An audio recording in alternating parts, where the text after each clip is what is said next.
కంచి కామకోటిపీఠం వారి శ్రీ చంద్రశేఖరేంద్ర సరస్వతి విశ్వ మహావిద్యాలయం inter marks ఆధారంగా స్కాలర్షిప్తో కూడిన అడ్మిషన్లు తీసుకుని ఇక మీదటైనా జాగ్రత్తగా ఉంటుంది.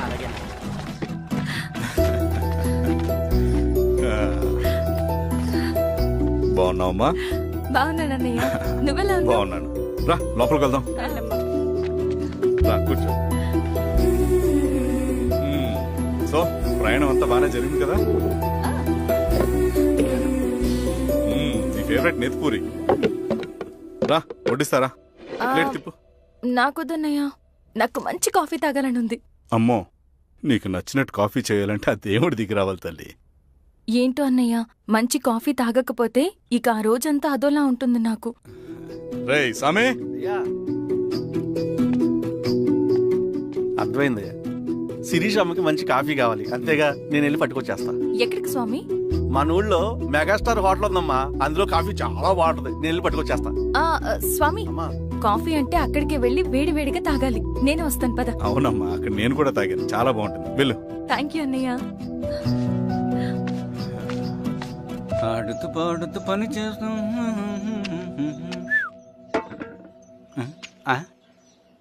ఏంది మీ పిల్లగాడికా? అవును. ఒకసారి పెట్టుకొని చూస్తా. పెట్టుకో.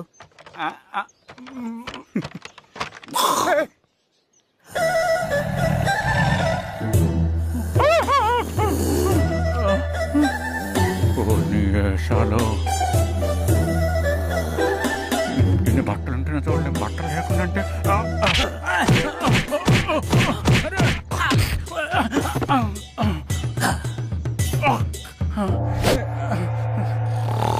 చంపేస్తా, నీకు దండ పెడతా.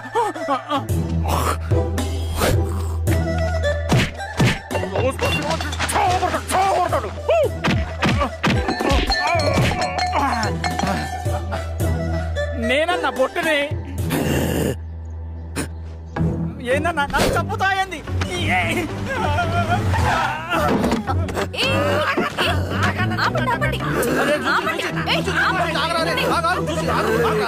రాత్రి దొంగ సినిమా చూసాడమ్మా, పొద్దున్న నేను పొలాన్ని కొంచెం చంపేస్తాడమ్మా. మేడం మంచి కాఫీ పెట్టు. మేడమా? అయితే మేడంకి స్పెషల్ కాఫీయా? ఓకే అమ్మా, ఆడికి చిరంజీవి పిచ్చి. పిచ్చా? కాదమ్మా, ఫ్యాను. రండమ్మా కాఫీ తాదు కానీ. కూర్చోండి అమ్మా. ఏంటి స్వామి ఇతను? చాలా మంచోడమ్మా, మెగాస్టార్ సినిమాలు చూసి సినిమాలు అయిపోతాడు. స్వామి, అమ్మా ఈ కాఫీ నేను ఎక్కడో తాగాను. మేడంకి స్పెషల్ కాఫీయా? పద మేడం మందులు రాసుకో చూచి. Thank you. పద కూర్చో.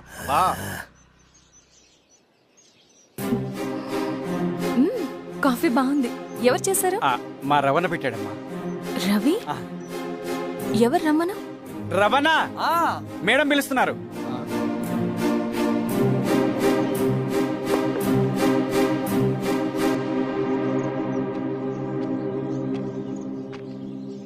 ఇతనే రవణ. శిరీష, మీరా? రవి, నువ్వేంటి ఇక్కడ? కాఫీ బాగుందా? చాలా. అది కాదు రవి, నువ్వు ఇక్కడ? ఈ హోటల్ మనోల్దే. మన ఫ్రెండ్స్ అందరు బాగున్నారా? చాలా బాగున్నారు. అవును, మీరేంటి ఇక్కడ?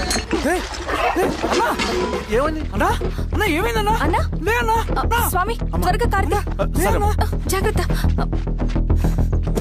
అన్నా త్వరగా పట్టిది అన్నా. అన్నా త్వరగా పోనీ.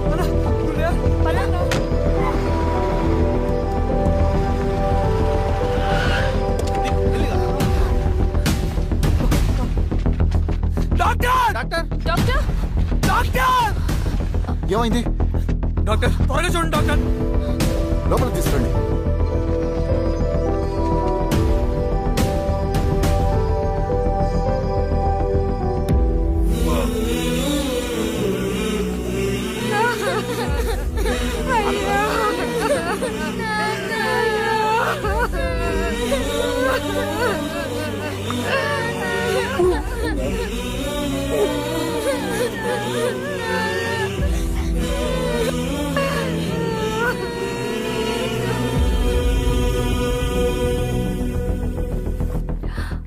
ఎలా ఉంది డాక్టర్? డాక్టర్ చనిపోయాడమ్మా.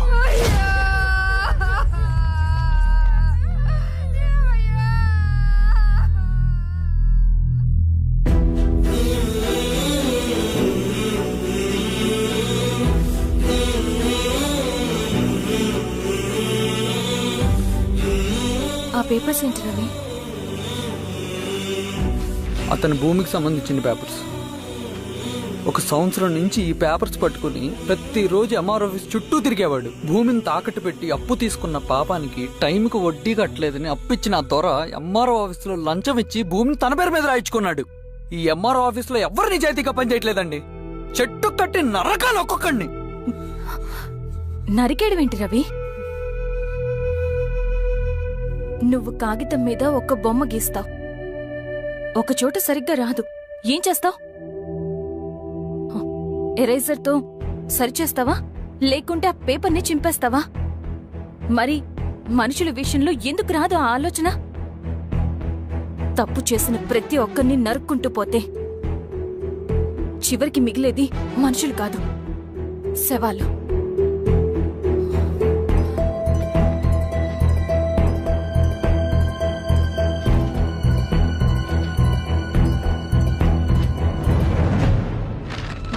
పదరవి రా.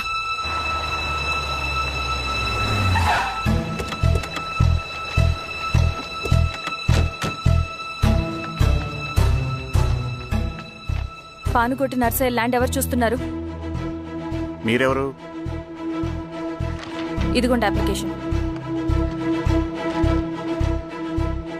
ఇది డిస్ప్యూట్ ల్యాండ్, ఎవడేం చేయలేడు. నీ నిర్లక్ష్యం, నీ లెక్కలేనితనం వల్ల ఒక నిండు ప్రాణం పోయింది. ఒక కుటుంబమే రోడ్డు మీద పడింది తెలుసా? ఏంటో మా గొడవ?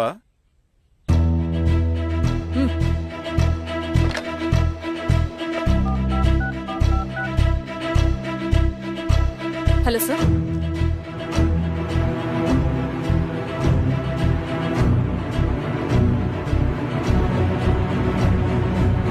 Okay sir. You are dismissed. Peon, నేను ఒక పేపర్ ఇస్తాను, అది కలెక్టర్ గారికి ఫ్యాక్స్ చేయి. అలాగే మేడం. ఎవరమ్మా మీరు? ఈ ఊరికి కొత్తగా వచ్చిన ఎంఆర్ఓ.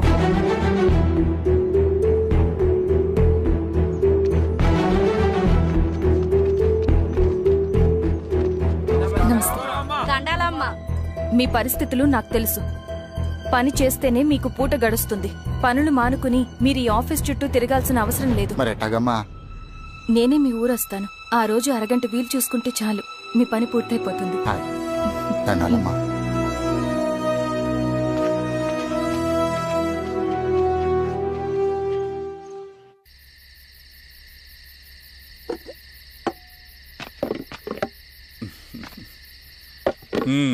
ఎంఆర్ఓ గారు ఏంటి ఛార్జ్ తీసుకున్న మొదటి రోజే ఆఫీస్లో మీ పవర్ చూపించారట?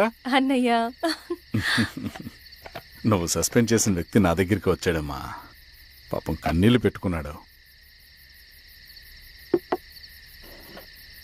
అతడి వల్ల నష్టపోయిన ఒక వ్యక్తి నా కళ్ళ ముందు చనిపోయాడన్నయ్య.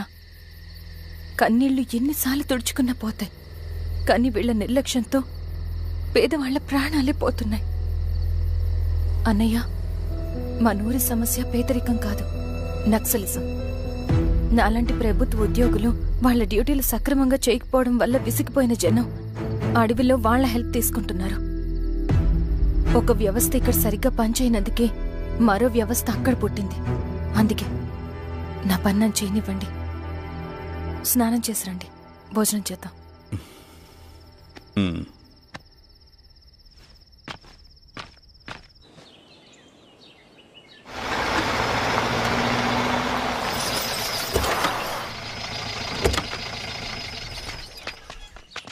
నమస్కారం అమ్మా. నమస్తే. ఇలా రండి. మీ ఊరు నుంచి కొందరు ఎంఆర్ఓ ఆఫీస్లో అప్లికేషన్స్ ఇచ్చారు. తను వాళ్ళ పేర్లు చెప్తారు, వాళ్ళని పిలవండి. అలాగే మేడం. వెళ్ళండి. Madam, coffee. నువ్వెప్పుడు వచ్చావు రవి? మీరు గంటకోసారి కాఫీ కావాలంటారు కదా, మాటి మాటికి వెళ్ళి రావడం ఎందుకని వచ్చేసా.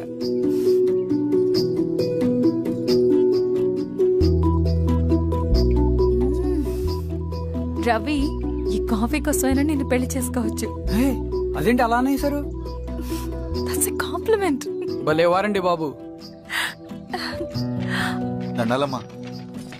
నమస్తే. ఇలా ఇవ్వండి. చెప్పండి, మీ సమస్యలేంటో. పేరు తలుపుల వీరాంజనేయులు. ఉన్నది 3 ఎకరాల పొలం. చెన్నుపాటి ధనుంజయరావు అనే మహానుభావుడు అందులో 2.5 ఎకరాల భూమిని తన పేరు మీద రాయించుకున్నాడు. అడిగితే నీ దిక్కున్న చోటు చెప్పుకోమన్నాడు. దిక్కులేనాడు కాబట్టి అరెకరం భూమి మీదే పెద్ద కుటుంబాన్ని నెట్టుకొస్తున్నాడు. అవునమ్మగారు, ఆ పొలం ఎలాగైనా తిరిగి ఇప్పించేయండి అమ్మగారు. ఆ పొలం కోసం 3 సంవత్సరాల నుంచి తిరుగుతున్నాను అమ్మగారు. వీరబాబు, వీళ్ళందరి దగ్గర కలెక్ట్ చేసుకో. మేడం, దాదాపుగా ఇక్కడ ఉన్న వాళ్ళందరి పరిస్థితులు ఇవే. వీళ్ళ సమస్యలు పరిష్కారం కావాలంటే మాట్లాడాల్సింది వీళ్ళతో కాదు మేడం, మన ఊరి పెద్ద మనుషులతో. ఆహా. ఇందు మూలంగా 50 మంది గ్రామ ప్రజలకి తెలియజేయదేవనగా శ్రీరామగిరి గ్రామ పంచాయతీ మోతుబరి రైతులు, సన్న చిన్నకారు రైతులందరూ రేపు ఉదయం 10 గంటలకి ఎంఆర్ఓ ఆఫీస్ దగ్గరికి రావాలా.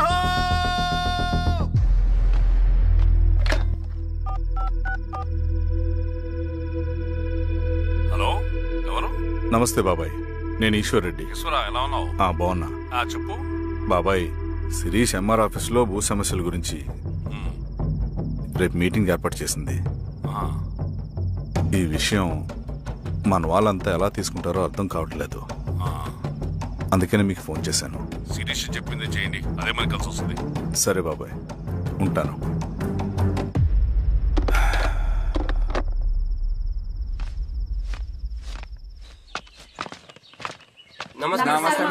నమస్తే అమ్మా. కూర్చోండి. పొలాల్లో పండిన పంట కోతకొచ్చినా ఈ రోజుకి ఒక్క గింజ కూడా తెగకుండా పక్షులకు, పందికొక్కలకు ఆహారంగా పోతుందంటే దానికి కారణమిది. ఈ ఊరికి పట్టిన దౌర్భాగ్యం మీరు చేసిన అక్రమాల చిట్టా. కడుపు మంటతో ఉన్నవాళ్లు మీరు చెప్పిన కూలీకొచ్చి ఎందుకు పనిచేస్తారు? దౌర్జన్యాలు చేసి దిక్కున్న చోట చెప్పుకోమన్నారు. ఇప్పుడు అడవే వాళ్ళకి దిక్కైంది. అది ఎవరి తప్పు?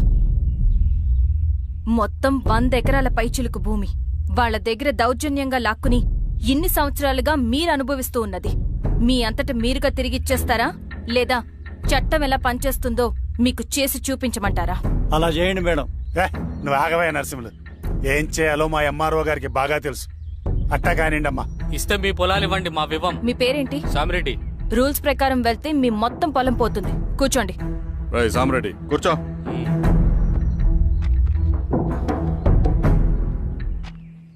ఏమ్మా, సంతోషమేగా? మరీ నువ్వు అనుకున్నంత చెడ్డవాళ్ళేం కదమ్మా మనోళ్ళు.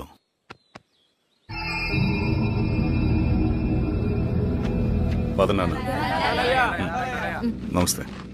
పెద్ద ఆయన చెప్పాడు, అంతా మన మంచికే. పోను పోను నీకే అర్థం అవుతుంది. ఎన్నాళ్ళకి మీకు మంచి జరుగుతుంది. సెంట్రల్ కమిటీ నుంచి కొత్త ఆర్డినెన్స్ వచ్చాయి. దాంట్లో ముఖ్యమైనవి జరగబోయే మైనింగ్ ఆపాలి, రెండోది జెడ్పీటీసీ ఎలక్షన్స్ని బైకాట్ చేయాలి, దీనికి జనాల్ని సిద్ధంగా ఉంచాలి. లాల్ సలాం కామ్రేడ్. లాల్ సలాం. ఏంట్రవి, శ్రీరామగిరిలో భూస్వాములందరూ దేవుళ్ళైపోయారంట, పేద ప్రజలకంతా వరాలిస్తున్నారంట, ఏంటి సంగతి? అవునన్నా, నేను కూడా ఆశ్చర్యపోయాను. ఒక గవర్నమెంట్ ఆఫీసర్ తలుచుకుంటే ఒక ఊరు క్షణాల్లో ఎలా మారిపోద్దో నా కల్లారా చూశానన్నా. అది కాదన్నా, అంటే నా ఉద్దేశం వాళ్ళు ఏం చేసినా దానికి ఒక స్ట్రాటజీ ఉంటుంది. శిరీష వాళ్ళ వర్గానికి చెందిన అమ్మాయి. ఆ అమ్మాయికి ఎంత పాపులారిటీ వస్తే వాళ్ళకంత మంచిది. ఎందుకంటే వాళ్ళ అన్నయ్య ఈశ్వర్ రెడ్డి రాబోయే జెడ్పీటీసీ ఎలక్షన్స్లో చైర్మన్గా పోటీ చేయబోతున్నాడు. ఈ అభిమానం మొత్తం వాళ్ళు ఓట్ బ్యాంక్గా మార్చుకోపోతున్నారు. అంటే అన్నా, శిరీష అయినా ఎవరైనా ఒకే తాను ముక్కలే. అధికారమే వాళ్ళ అవసరం తీరుస్తుంది. వీళ్ళందరూ అధికారం కోసం ప్రయత్నం చేసేది వాళ్ళ ఉనికిని కాపాడుకోవటం కోసమే. రేపే నామినేషన్ వేస్తున్నారు.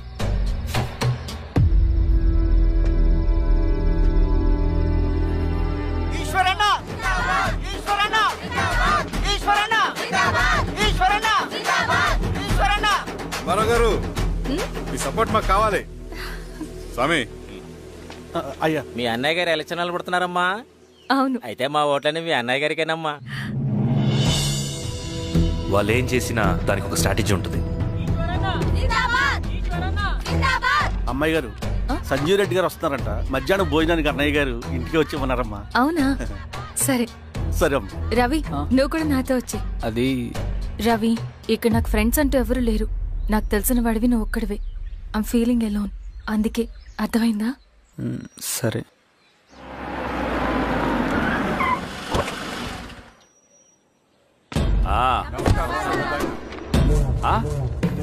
సురా, బాగున్నావా?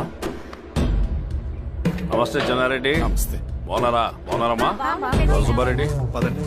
ఊళ్ళో మనోళ్ళంతా బాగున్నారు కదా ఈశ్వరా? అంతా బాగున్నారు బాబాయ్. సంతోషం.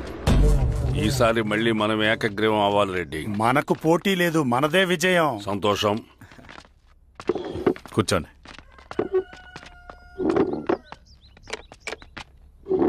మీరందరూ లోపలికి వెళ్ళి భోంచేయండి. అలాగే అన్న.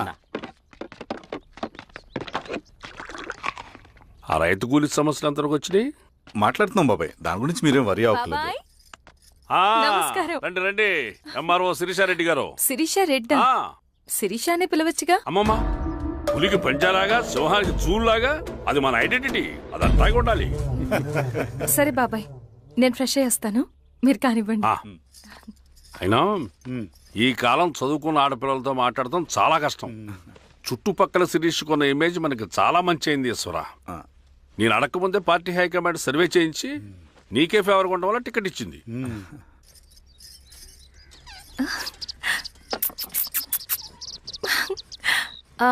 అనేవాళ్ళు ఎక్కడ? బయటికి వెళ్ళారమ్మా. ఓ, బయటికి వెళ్ళారా? రవిని పిలువు. అలాగే. మేడం. రవి రా రా రా, కూర్చో. పర్లేదు మేడం.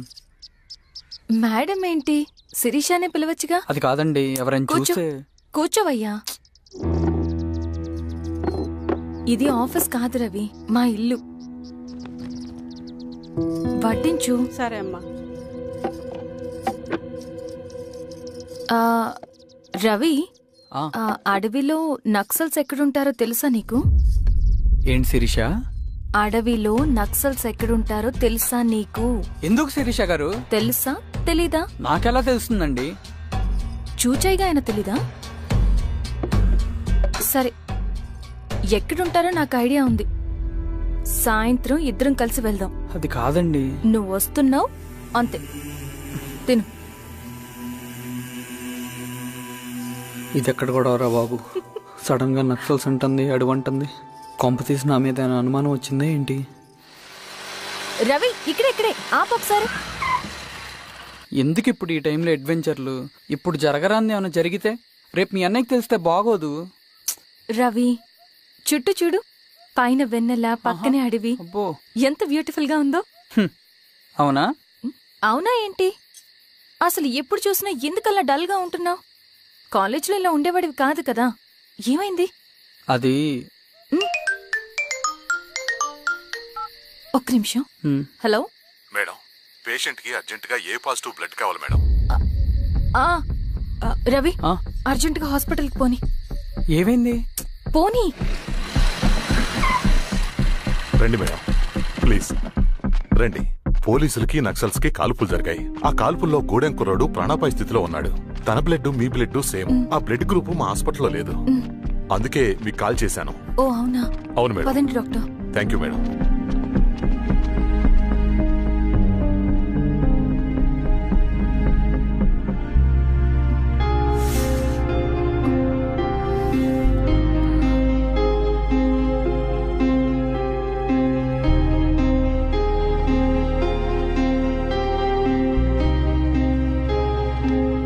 Thank you madam. పర్లేదు డాక్టర్, ఇప్పుడు అతనికి ఎలా ఉంది? తను స్పృహలో లేడు మేడం. రవి, నీ దగ్గర మనీ ఉందా? ఉన్నాయి. ఇవ్వు. ఇది అతనికి అందించండి, జాగ్రత్తగా చూసుకోండి. అలాగే మేడం. రవణ, రవణ.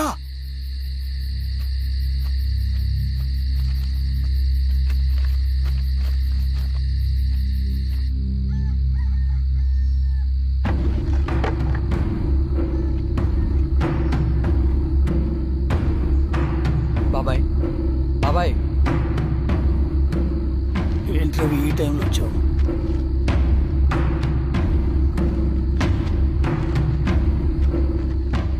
కామ్రేడ్, జరగబోయే జెడ్పీటీసీ ఎలక్షన్లో మన పార్టీ తరఫున జెడ్పీటీసీ చైర్మన్ పదవికి పోటీ చేయడానికి అర్హుడైన అభ్యర్థిగా మిమ్మల్ని సెంట్రల్ కమిటీ ఏకగ్రీవంగా నిర్ణయించింది. ఒక మామూలు రైతు కూలిని నాయకుడిని చేయగలిగిన దళం ఒక్కటే. ప్రాణాలు అడ్డేసైనా సరే అన్న చెప్పింది చేసుకుంటూ పోతా. లాల్ సలాం కామ్రేడ్. లాల్ సలాం. బాబాయ్, మీతో ఉన్న మన కూలీలకు, నీ వెనుకున్న సింగన్నకు ఈ గెలుపు ముఖ్యం. ఈ గెలుపు మన హక్కు కామ్రేడ్. వీళ్ళ మద్దతు మనకే ఉందన్నా. ఇది సరే, ఆ వర్గం వాళ్ళ ఓట్లు కూడా మనకు బాబాయ్. పడాలి. అలాగే అన్నా. నమస్తే. నమస్తే అమ్మా. ఆహా, మీ ఇద్దరిని చూస్తుంటే కడుపు నిండిపోతుందమ్మా. ఒక ఎంఆర్ఓ, ఒక జెడ్పీటీసీ చైర్మన్. అదేంటి బాబాయ్, ఇంకా ఎలక్షన్స్ జరగలేదు? పోటీ అని ఉంటేనే కదమ్మా ఎలక్షన్స్ జరిగేవి. అన్నయ్యది ఏకగ్రీవం. బాబాయ్,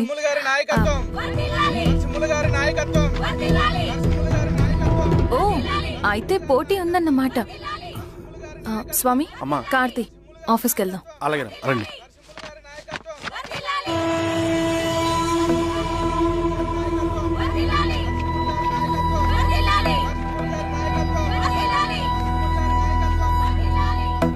నమస్తే. మొన్నటి వరకు కూడా కూలీ రేట్ల విషయంలో కొంచెం ఆట విడుపుగా ఉందామని అనుకున్నాం. ఇప్పుడు ఆ అవసరం లేదు. ఎందుకంటే చట్టసభల్లో మీతో పాటు కూర్చునే అవకాశం మాకు వచ్చింది. అంబేద్కర్ కలలు ఇప్పుడు నిజమవుతాయి. పదండ్రా.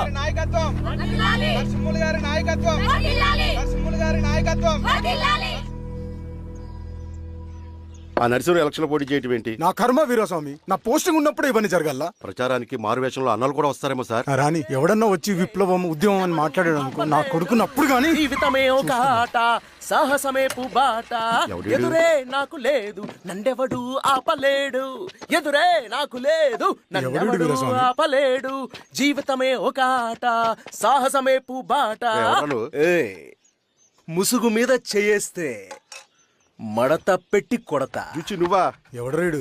ఈ తెల్లని గుర్రం శాంతికి సంకేతం, ఈ నల్లని బట్టలు న్యాయానికి చిహ్నం, ఈ ఎర్రని రంగు విప్లవానికి నాంది, ఈ కొరడ శిక్షా స్మృతికి చిహ్నం. చిరంజీవి పిచ్చాడు. నాగలి గుర్తుకేయాలి ఓటు. నాగలి గుర్తు మీద ఓటేయాలి. నాగలి గుర్తు మీద ఓటేయాలి. ప్రతిసారి ఎన్నికలు వస్తున్నాయి. ప్రతి ఎన్నికలప్పుడు రకరకాల పార్టీల నుంచి నాయకులు వస్తున్నారు. లేనిపోని వాగ్దానాలు చేస్తున్నారు. పొలాలు ఇస్తామంటారు, భూములు ఇస్తామంటారు, ఇల్లు కట్టిస్తామంటారు. ఏమన్నా జరిగిందా ఇప్పటి వరకు? ఏం జరగలేదు కదా. మరి కష్టాలన్నీ పోవాలంటే ఏం చేయాలి? మనం మన పార్టీని మనం గెలిపించుకోవాలి. నాగలి గుర్తుకే ఓటేయండి. ఇన్ని సంవత్సరాలు మీకు సేవ చేసుకునే అవకాశం నాకు ఇచ్చారు. అలాగే ఇంకొకసారి మాకు ఓటేసి భవిష్యత్తులో కూడా మీకు సేవ చేసుకునే అవకాశం మాకు ఇస్తారని కోరుకుంటూ, మీ ఈశ్వర్ రెడ్డి. మన గుర్తు, మన ఓటు ఈశ్వర్ రెడ్డికే, మన ఓటు లాంతర్ గుర్తుకే, మన ఓటు. సార్ లాంతర్ గుర్తు మర్చిపోకడం మాయా. నమస్తే.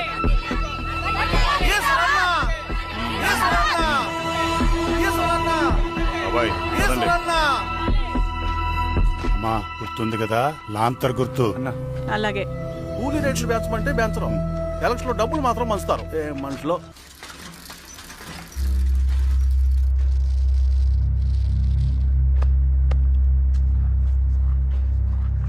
చెప్పండి అన్న. అన్ని సమస్యలు పోలీస్ స్టేషన్లో పరిష్కారం కావు రెడ్డి, కొన్ని మనమే చూసుకోవాలి. పంట ఎదగాలి అంటే పొలంలో నీళ్లు పారించాలని పెద్దోళ్ళంటారు. అదే పంట చేతికి రావాలంటే రక్తం పారించాలని అడవిలో వాళ్ళంటే అట్టే. కాని ఇందులో మన తప్పేం లేదు. అందుకు మనమేం చేయలేం. ఊర్లో అన్నిటికీ పెద్ద అడవి. ఏది జరిగినా నీ చేతుల మీదగానే జరగాలి. అర్థమైంది కదా? పదరా.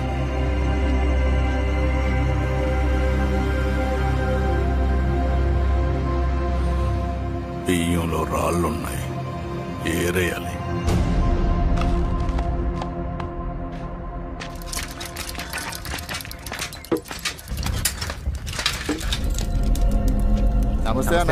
నమస్తే. నమస్తే. ఓ లీటర్ పాలు పోయి.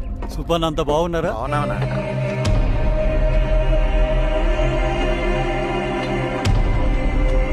వెళ్ళొస్తా.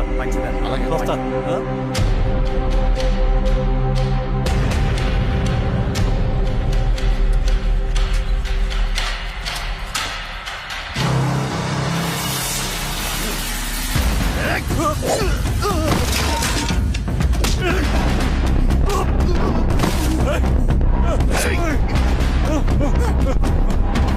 ఎవరు మీరు?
నీకేం కాలేదు బాబాయ్, నేను బాబాయ్.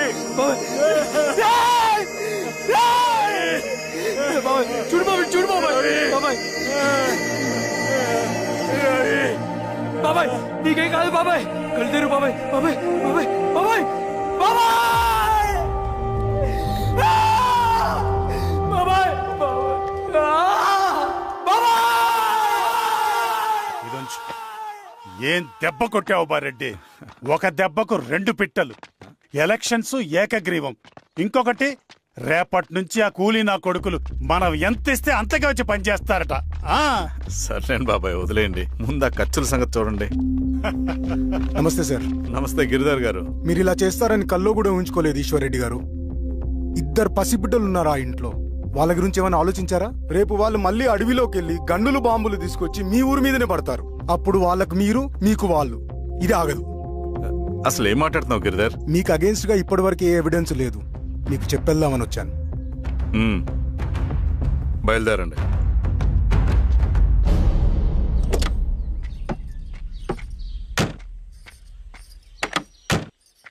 రవి,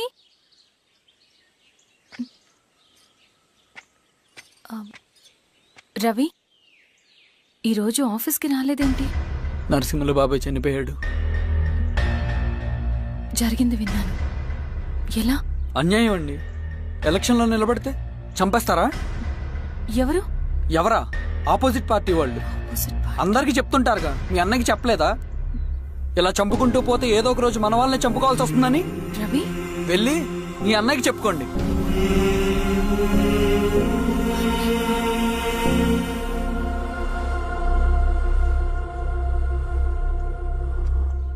అన్నయ్య, నీతో మాట్లాడాలి. ఏంటమ్మా? ఎందుకు ఇలా చేసావు అన్నయ్య? ఊరంతా సరే, నువ్వు కూడా నన్ను తప్పడుతున్నావమ్మా. ఇందులో తప్పు పట్టడానికి ఏముందన్నయ్య? నిన్న నా కళ్ళతోనే చూశాను. స్వామి, కారాపు దానికి పద.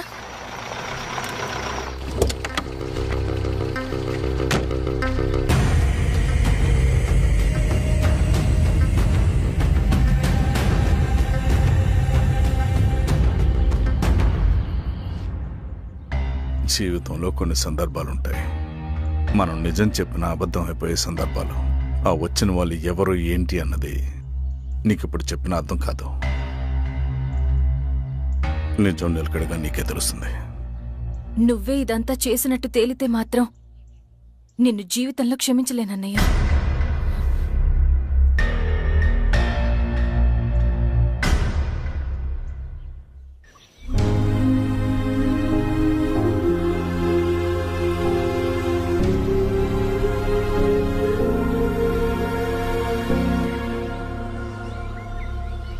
కామ్రేడ్ నరసింహన్న, కామ్రేడ్ నరసింహన్న, కామ్రేడ్ నరసింహన్న.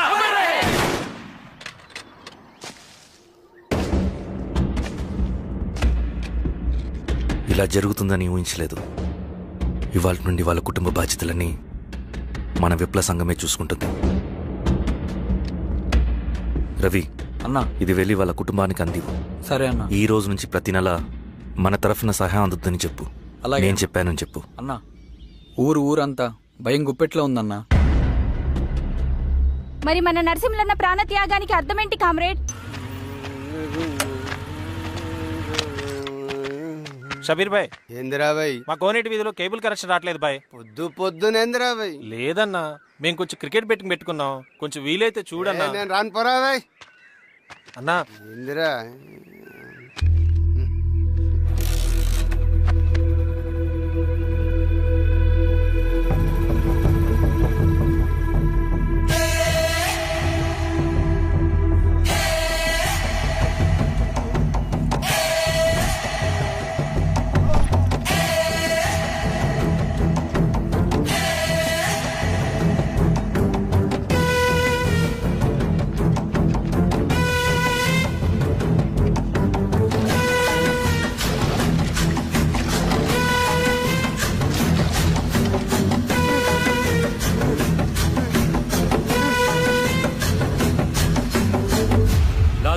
కామ్రేడ్స్.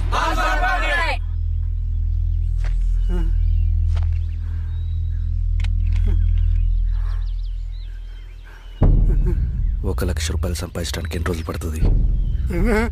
అడిగిన దానికి సూటిగా సమాధానం చెప్పు. ₹1,00,000 సంపాదించడానికి ఎన్ని రోజులు పడుతుంది? చెప్పురా ద్రోహి. అదే ఒక విప్లవకారుని తయారు చేయడానికి ఎన్ని రోజులు పడుతుంది తెలుసా? చెప్పురా. ఒక సూర్యగోళాన్ని సృష్టించినంత కష్టంరా. అలాంటి వాడిని ఒక 5,000 అమ్మేస్తావు కదరా.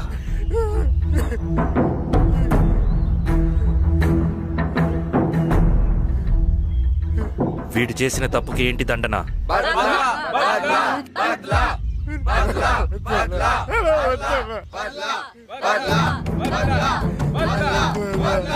నీలాగా డబ్బుకు కకృతిపడి విప్లవకారుల్ని బలిపెట్టే ప్రతి ఒక్కొక్కడికి నీ చావుకు గుణపాఠం కావాలి.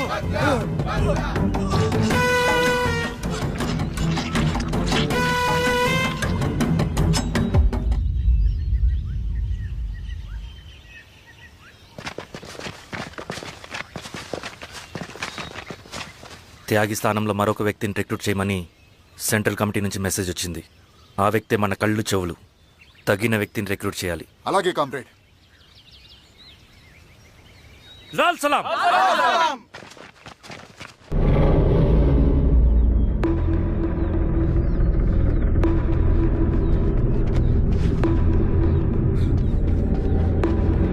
సార్ సార్ సార్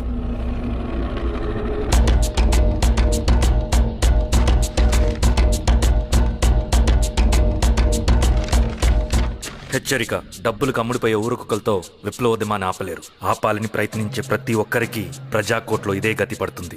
ఇట్లు సింగన్న దళం.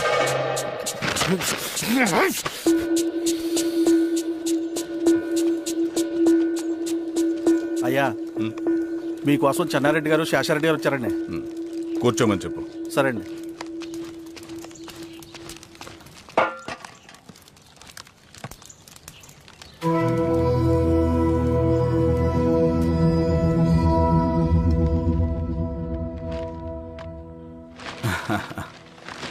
కూర్చోండి బాబాయ్. ఏంటి బాబాయ్ పొద్దు పొద్దున ఎలా వచ్చారు? అదే ఈశ్వరా, రైతు కూలీల విషయం. అవును బాబాయ్, ఈ విషయం పెద్దది కాకుండానే ఇక్కడే తుంచేయాలి. ఊళ్ళో అందరి సమస్య అదే ఈశ్వర. వాళ్ళు సరిగ్గా సమయం చూసి కూలీ రేట్లు పెంచమంటున్నారు. ఒక 5-10 అయితే మనకు పెద్దగా బాధ ఉండేది కాదు. ఏకంగా ₹50 పెంచమంటున్నారు. ఇక మనకు మిగిలేదేంటన్నా?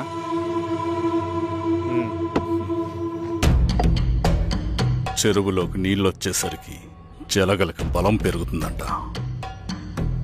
ఆ అన్నల అండ చూసుకుని కూలీ నా కొడుకులు రెచ్చిపోతున్నారు. అలా కొనసాగడానికి వీల్లేదు. ఓ గంటకి మీరందరూ పోలీస్ స్టేషన్కి రండి. అక్కడ మాట్లాడి ఏం చెయ్యాలో ఒక నిర్ణయానికి వద్దాం. అలాగే పద.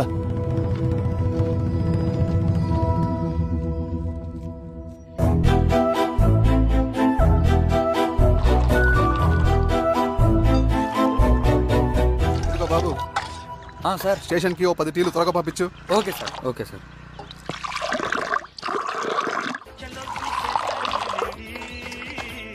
రెడ్డి గారు, బయట ఊరు నుంచి కూలి వాళ్ళని తీసుకొస్తే ఇక్కడ ఊరోళ్ళు ఊరుకుంటారా? గొడవలకు వస్తారండి. నాకు లా అండ్ ఆర్డర్ ఇష్యూ అవుతుంది. వాళ్ళు గొడవ దిగితే మేమన్నా వాచమలమా? ఏం చేయాలో మాకు తెలుసు. చుండూరు, కారంచెడు, పదిరికుప్పం, నీరుకొండల్లో ఏం జరిగిందో ఈ ఊర్లో కూడా అదే జరుగుతుంది. మీరు ఇలా ఆవేశపడితే ఎలా రెడ్డి గారు? మీరైనా చెప్పండి ఈశ్వర్ రెడ్డి గారు. ఏం చెప్పమంటావు గిరిధర్? వాళ్ళు ప్రతి సంవత్సరం ఇలా పెంచుకుంటూ పోతూ ఉన్నారు. ఈ సంవత్సరం 50, వచ్చే సంవత్సరం ఎంతని ఎవరికని వాళ్ళు అడిగిందంతా ఇచ్చుకుంటూ పోతూ ఉండాలా మేము? వచ్చే సంవత్సరం పెంచర్లేండి సార్. సరే, అలాగని వాళ్ళని రాసిమ్మని చెప్పండి, అప్పుడు చూద్దాం. వీరస్వామి, ఆ నరసింహ గారిని పిలు. సార్, నరసింహ గారు సార్ పిలుస్తున్నారు. నమస్తే సార్. నమస్తే, కూర్చోండి. Sir tea. నమస్కారం. నమస్తే సార్. టీ అందరికీ ఇవ్వు. చూడండి నరసింహులు గారు, మీరు అడిగింది ఇవ్వటానికి వాళ్ళు సిద్ధంగా ఉన్నారు. కానీ వచ్చే సంవత్సరం మీరు కూలీల రేటు పెంచబోమని హామీ ఇవ్వాలి. వచ్చే సంవత్సరం మిగిలిన వస్తువుల ధరలు పెరగవని మీరు హామీ ఇవ్వండి, అలాగే మేము ఇస్తాం. మేము అడిగింది మీ చేతిలో ఉంది. మీరు అడిగింది మాత్రం మా చేతిలో లేదు. వాళ్ళ చేతిలో ఉంది సార్, అంతా అన్నల చేతిలో ఉంది. సార్ వాళ్ళెవరో మాకు తెలియదు. మేమెవరి చేతుల్లో కీలువమనం కాదు. ఇది మా రైతు కూలీలందరం కలిసి సమిష్టిగా తీసుకున్న నిర్ణయం. చిన్న చిన్న అవసరాలకు అప్పులు తీసుకున్న పాపానికి మా భూముల్ని బలవంతంగా గుంజుకుని మా పొలాల్లో మమ్మల్నే కూలీలుగా మార్చారు వీళ్ళు. భూమి మాది, పని చేసేది మేము, పండించేది కూడా మేమే. అవన్నీ మీ పార్టీ మీటింగ్ లో చెప్పుకోండి, వింటారు. కూలీ డబ్బులు ఇవ్వడం దయాధర్మం కాదు, మీకు తోచినంత ఇవ్వడానికి అది మా హక్కు. మేము అడిగింది న్యాయబద్ధంగా ఇవ్వకపోతే మీ పొలాల్లో ఒక గింజ కూడా రాలదు. పండిన పంటనంతా కాకులకి గద్దలకి వేసుకోవాల్సి వస్తుంది. ఇక దీని మీద చర్చ అనవసరం. వస్తాం. నరసింహులు గారు కొంచెం ఆగండి సార్, మీరైనా కొంచెం చెప్పండి సార్. కొవ్వెక్కిన ఎండ్రకాయ కన్నంలో ఇరుక్కుందంట. దాన్ని బయటికి ఎలా తీయాలో, కోసి కూర ఎలా వండుకోవాలో మాకు బాగా తెలుసు. పదండి బాబాయ్.